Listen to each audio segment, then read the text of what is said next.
এখন হচ্ছে গোকুলপুর কাঁচাপাড়া বিক্রমপুর মাঠে।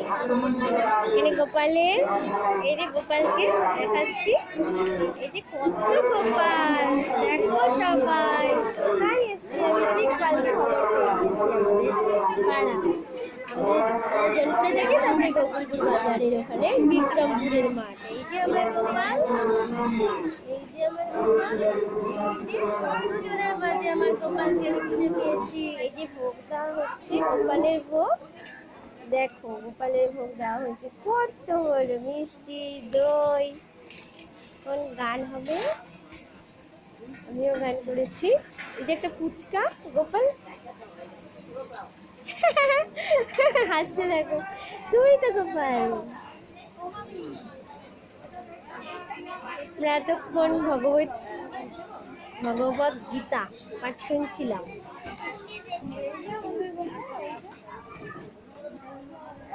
এই যে পাটি সাপটা দিয়েছে গোপালকে, কি খাও গোপাল, দেখো তোমাকে দিয়েছে ভোগ, কত সুন্দর দিয়েছে। এখানে সব খিচুড়ি রান্না হচ্ছে, খিচুড়ি রান্না হচ্ছে দেখুন। এখানে গান হবে এখন, আমিও গান করেছি, ভুল হলে ক্ষমা করো। ওই লোকের হট্টগোলাতে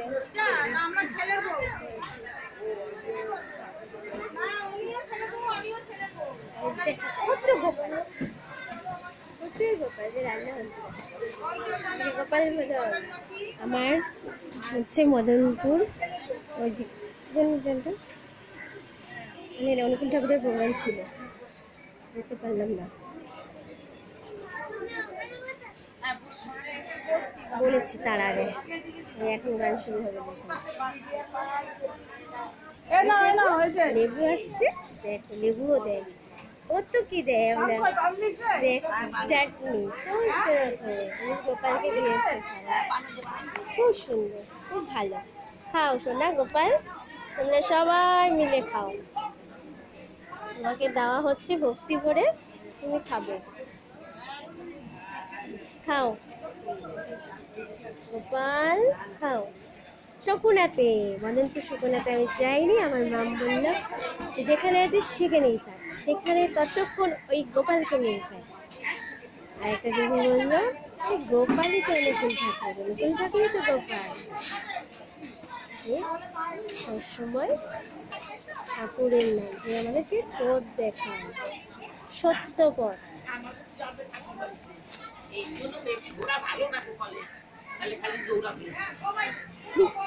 গোপাল দৌড়াবে, হ্যাঁ, ভুললে পরে এখানে আসবে, আবার ঠাকুর বাড়ি যাবে। ঠাকুর বাড়ি কোথায়? হ্যাঁ, ও আচ্ছা, আমার বাবার বাড়ি থেকে জড়িয়ে নিয়ে এসেছি গোপালকে। আমি তো ভাবতেই পারিনি গোপাল কল্যাণী হাউসিং থেকে আমার বাবার বাড়িতে আসবে ঘুরতে, আমার মা ছেড়েছে, ভাবতেই পারিনি গোপালের বাড়িতে। আমি খুব খুশি। বাপি আপনারে বললো যে তোমার কি হলো, হাত ব্যথা ভালো হয়েছে? যে গোপালকে ভোগ দিচ্ছেন উনি,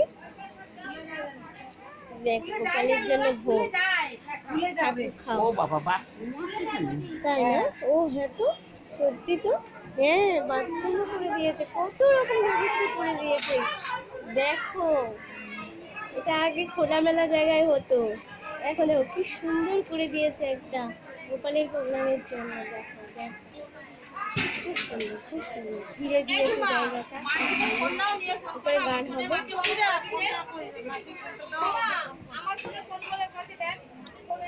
সবাই তো কৃষ্ণ ভজন করে, একটা গান শোনা